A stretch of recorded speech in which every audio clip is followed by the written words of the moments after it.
have in this institution. How on earth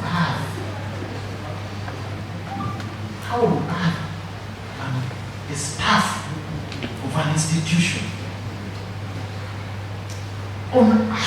a staff of an institution come to an August house like this and exude that kind of arrogance? My God. A staff, you appear before your superiors. Do I need to remind through you, Madam Speaker, to remind you, the DDP, that you are staff of this institution? I am not a staff of this institution. The Speaker is not a staff of this institution. Neither of all these people who are seated here are staff of the institution. You are subordinate to all of us who are seated here. We are your superiors. Which country is this? Which institution is this? Look at the provisions of Section 14B, Madam Speaker. Section 14B of Kcca. Functions of the State Executive Committee. Capital B. The State Executive Committee shall, I go straight to B, monitor sector performance and report to Council. A statutory function. You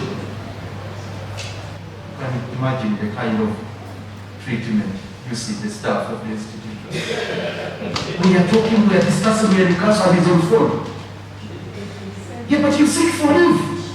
You seek for permission. You have to respect the institution. You have to respect all of us here. We are not here to joke. And I've said this time and again, Madam Speaker and the Chair and Honorable, you've seen how they have treated us in that small room there where I sit. At one time,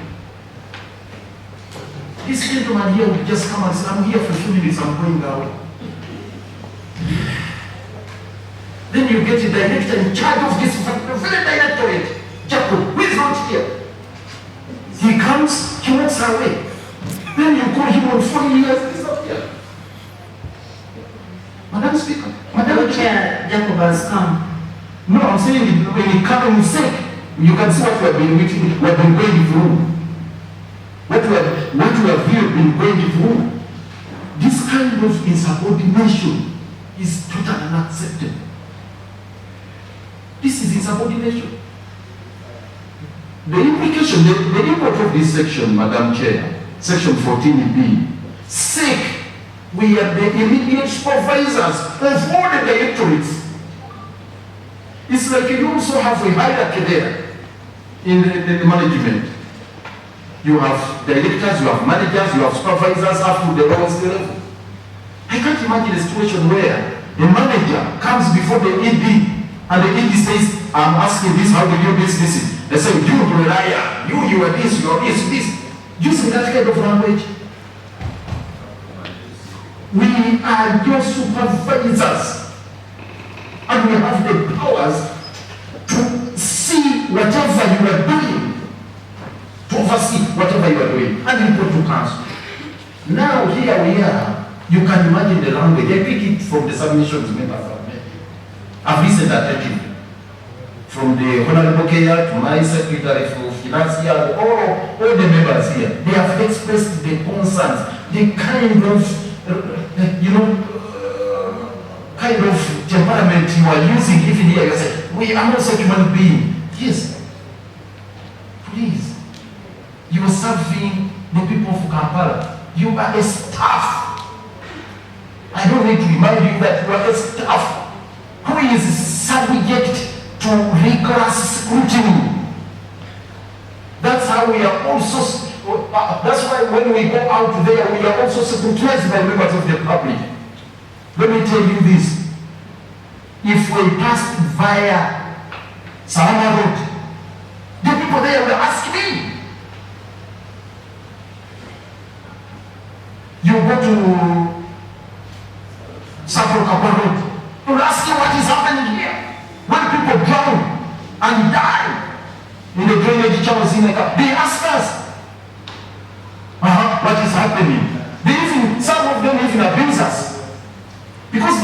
years. The language they use there outside there is tough against us. Madam Chair, we have to take a little bit of time to deal with these matters. I conducted an interview with some people came here and interviewed me here, and they were asking me, for the last 11 years you have been here, what have you done? Point out one project you have done here in Kampala. And that video, that clip was doing rounds within August even staff here. I even met some staff here who were asking, hey, they fired a tough question. But honestly, can you explain what you have been doing here for the last 11 years you have been here? Then you ask the people who are supposed to implement what you have resolved, and he has the audacity of telling you cannot do this. I can see how he's dissecting the report of council. Your supervisor actually should be on hand and resigning. When your supervisor says, please, you have failed in your duty, you have failed short of the standard required of you, you must resign. I must tell you here. I must tell you here, through you, Madam Chair. Yes, we do not have powers to sack you. We do not have those powers. And that's the reason you can afford to be arrogant against us. Even quoting out of context our statements that I have here, instead of the address from the road, may also talked about 69 kilometers. Did you read up what I said in that report? Because I was very clear. What was presented to us by the technical people is 69 kilometers. And that's what I reported. Did I say that report that we sat in the meeting and they approved this money and said it should go back to only 69 kilometers? Or we just regurgitated what was given to us? Madam Chair, I want also to bring the attention of this House to Article 41 of the Constitution. And this is the fundamental of the land. Article 41. Article 41 of the Constitution provides that every citizen has a right, not even a leader, but every citizen has a right of access to information every citizen has a right of access to information in the possession of the state or any other organ or agents of the state, except where the release of the information is likely to prejudice the security or sovereignty of the state or interfere with the right to privacy of any other person. Two provisos where one can deny you access to information, where that information is likely to prejudice sovereignty or security of the state. Two, where it's likely also to prejudice the privacy of someone. In this particular case, the question of sovereignty does not arise. Now we come to privacy of any other person. Have we heard from any contractor raise any issue that, hey, you will be compromising the right to my privacy if those documents are given to council?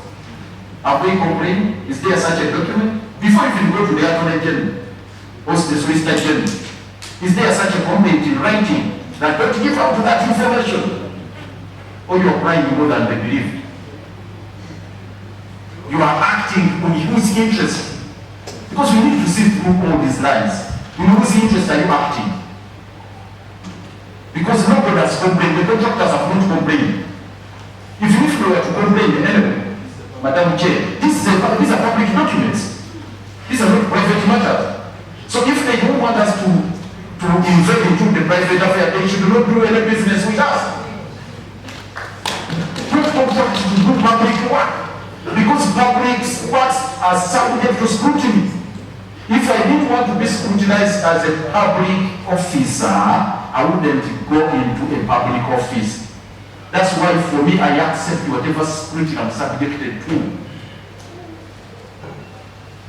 And you're here and saying you have names to protect. You also have money to protect. If you're protecting your name, you're also protecting public funds. We are also facing noticing the pressure on the ground there. The infrastructure is rotten, the drainage system is not fixed, people are dying of floods and whatnot, and you're here telling us absolute nonsense and trash that you are not giving these documents because they are people's bank accounts. If you have your bank accounts, please don't do our business with us, those Chinese companies. Go and do some other business, your private business. We shall not follow you up if you're doing, but if you're doing business with us, actually you can even ask for your bank statement and you get to know. You're studying whether you're going to be constant. Yes. You mean you cannot go there and ask for a bank statement? We can go there.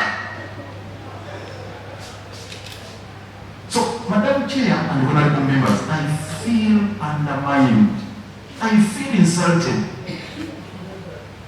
by a major staff of the institution.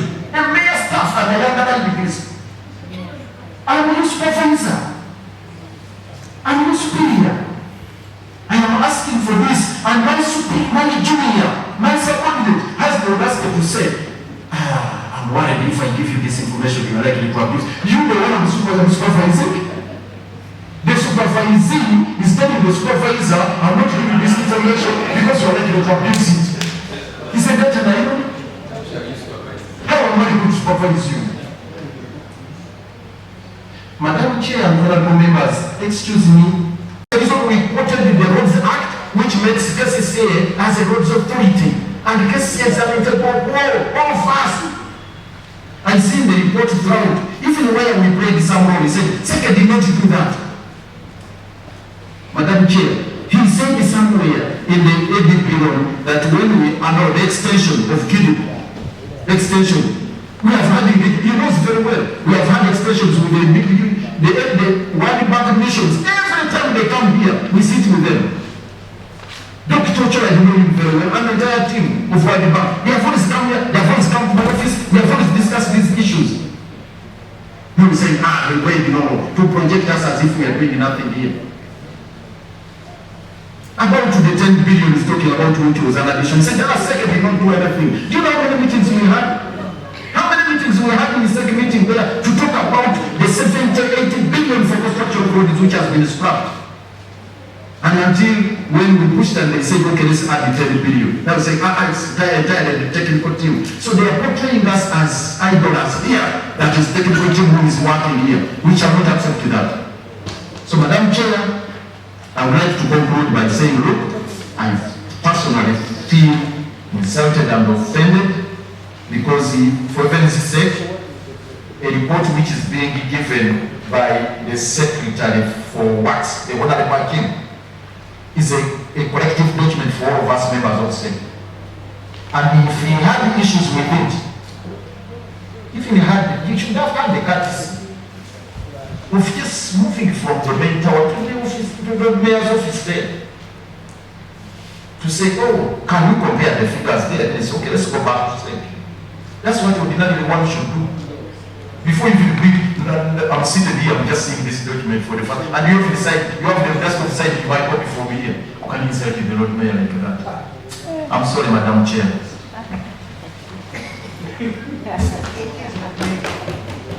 That was really unfortunate. You're going to come in at this time, of course, we need to know more explanations about what the Lord Mayor is talking about. And because we want to know whether we're getting a contract today or not, the BOQs or not. And another thing, I don't know which law you're citing. I don't know which law you're protecting for you not to give us the documents. Because when you go to, you have your local government act there. Section 91, subsection 7B. If it can be translated into a motion, the ED is saying that the rights of the contractors may be prejudiced, but we have not heard from them. Can this council direct the ED, we give them a week to come here with the contractors themselves, the entities of these companies, we hear from them how to be prejudiced. within a week's time with the managers of these companies who got contracts. We also have to see them. We hear from them how they are going to do business with us, how they are going to construct our roads when they don't want to be subjected to scrutiny. We want to hear from them. So the leader will sit here, present them to us. Madam Chair, you put the questions to them. All of us will put questions to them. They tell us that they don't want the contract to be given to us. They are bosses, the people are giving them the contracts, and we have the duty to supervise these contracts, to monitor what they are going to do. That's what they are saying, so we want to hear from them. Let them come here. And I conclude this by, because I don't intend to come back, Madam Chair, by putting a word of caution to you members. I've been here long enough as I've said. Every time they start one magic bullet that mega project. First time we had Kidibu 1 for roads, and they did most of the roads in Kawembu. Second time we had Kidibu 2, the one which we are scrutinizing here, which started in 2015, all through, and it's coming to an end. It was $183 million. Now this term, the only thing we have as a big project, as far as infrastructure growth is concerned, is ADB 288 million. And we are at a very critical stage of taking the decision how it's going to be utilized. If we accept, I'm sorry to use this unparliamentary language, the nonsense coming from the DEB, that we're not going to scrutinize it, that this, if we accept this, finished, the whole term will end, and there will be no change on the face of the city. There will be no infrastructure transformation in the city. That's how they're explaining in Nigeria, they are dying, in Nakabiri, they are dying, that's how those of you come from Uganda, that's how we lost the Naruko channel and what, and so many other channels. Madam Chair, you come from watching. That's how we lost Kaliburi. Kaliburi was also, that is Mayanja. Mayanja was also supposed to be on line up. That's how you lose out on all these projects before you wait. So we are at that very critical moment. We will have to take tough actions. We may not be having powers to sack the DPB or the API. Yes, you can afford to laugh. You can laugh at me. You are free. You can laugh. Yes. You can afford to do that. I'm telling you, you are going to be able to here for everybody who's unvaluable. If you can make your stay here tough, difficult, then make it difficult. And I miss my including members because I moved that motion that I made the request if you can remove that motion that we call the brother, the contractors and white money. If we don't take those actions that make life hard for these people, you will see nothing tangible. You will see nothing tangible. Because you were sent here by people.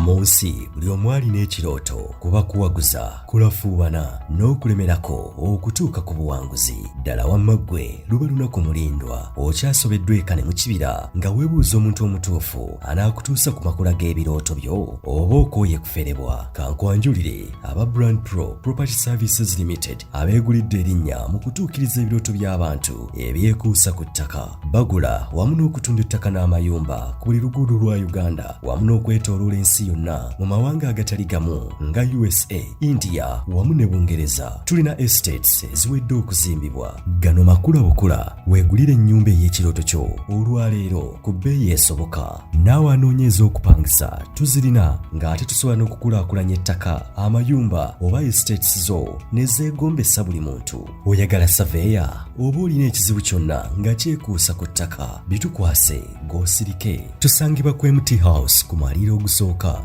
Room 5 ewazana ku Entebbe Road okuliraana ekizimbe kya Muguluma Empire. Osobola okutukubira oba okutuweereza obubaka ku WhatsApp namba zaffe Note 773 2M6 58 oba Note 703 824 noti 79 ne ku website www.brandpro.co.ug ate mwe bankuba kyeyo ebyammwe byateredde anti osobola okugula poloti oba okufuna ennyumba n'okomawo nga buli kimu kiri malidaadi saana. Sebatuka abafera olwaleero ng'okolagana ne Brand Pro Property Services Limited tutuukiriza birooto.